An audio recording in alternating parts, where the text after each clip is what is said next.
امان از دلار، امان از دلار، هی میکشه بالا هی میکشه پایین. دمار از روزگارمون در ورد این پول فرنگی، خاک تو سرش با اون صورتش. گر ملت ما این همه در رنج و فشار است، از دست دلار است، از دست دلار است. گر جان به لبش آمده بی صبر و قرار است، تقصیر دلار است، تقصیر دلار است. هر لحظه اگر جزگران می شود امروز، این درد جگرسوز زیر سر این کاغذ پر نکبت و آر است، منظور دلار است.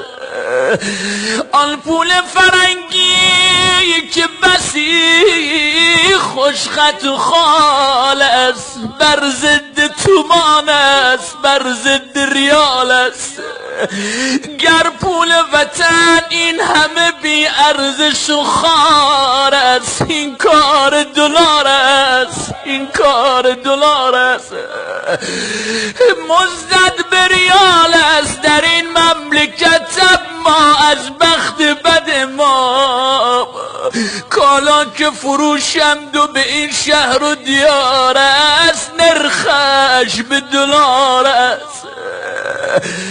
گفتن که ارزان شود اجناس به بازار، در عاقبت کار فعلا خبری نیست و گویی که شعار است یا شر دلار است. سرسام گرفتیم زین حرف مکرر، دل گشت مکدر.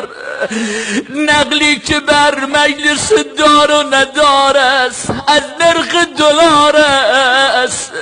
آبادان وایس، تو چه کار به دلار داری؟ حذر کن زین بحث گذر کن. با این سخنان جای تو گر بر سر دار است، از شعر دلار است، از دست دلار است، آی از دست دلار است. انشالله که دلار، خدا میدونه کار کیه، این مافیای بالا بردن دلار کار خودی است، خدا میدونه کار اون وریابی است، خدا میدونه. صدای بیشتر در کانال ادساین آبادان آندرلاین وایس.